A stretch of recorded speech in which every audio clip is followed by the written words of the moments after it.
Please do subscribe to Prajabheri News Channel.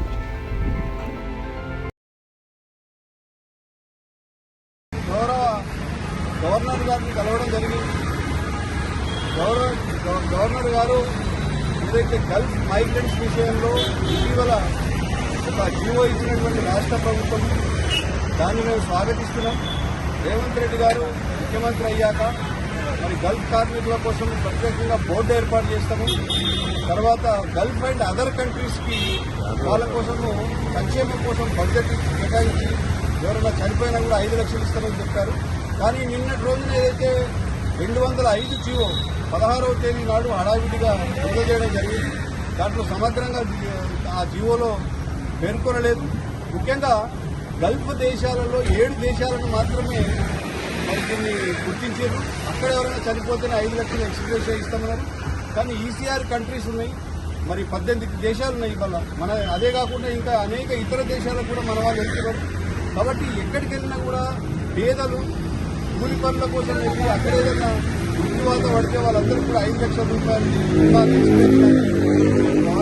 కోరడం జరిగింది.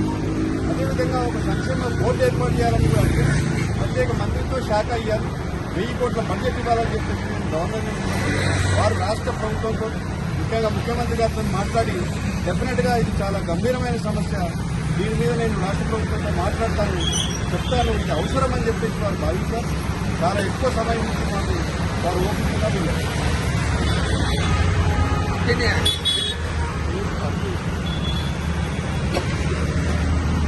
NRI return వచ్చినా నేను ఇప్పుడు గల్ఫ్లో ఎవరైనా చనిపోతే ఎవరిని కలవాలనేది కూడా గవర్నమెంట్కి ఇప్పటి వరకు తెలియదు. అక్కడ ఒక రోజు నుంచి 1 year దాకా డెడ్ బాడీలు అలాగనే కుళ్ళిపోతూ ఉన్నాయి. ఇంటి వాళ్ళు చనిపోయారని తెలుసుకొని కూడా వాళ్ళు ఆ డెడ్ బాడీలలో తెచ్చుకోకుండా ఉన్నారు. మా నాయుడు గారు గత 20 సంవత్సరాల నుంచి దాదాపు ఒక 2000 శవాలను అయితే తెప్పించాడు అక్కడి నుంచి.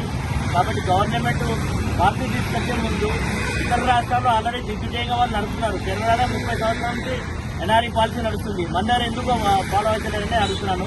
కాబట్టి ఇతర స్టేట్లను ఆదర్శంగా తీసుకొని ఎన్ఆర్సీ పాలసీను దిగ్విజయంగా తీసుకురావాలని గవర్నమెంట్ కోరుతున్నాను.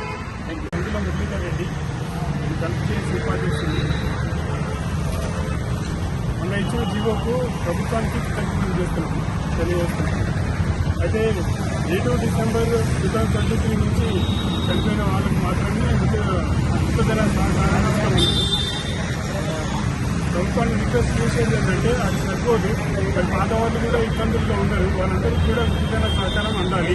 తెలంగాణ వచ్చినప్పటి నుంచి మన కాంగ్రెస్ కానీ ఇతర ప్రభుత్వ ఎజెండాలలో కూడా మేనిఫెస్టోస్లో కూడా తప్పకుండా 500 కోట్లతో మంచి గల్ఫ్ బోర్డు పెట్టేసి including NRI and Gulf other overseas నుంచి పెడతామని చెప్పింది బోర్డు.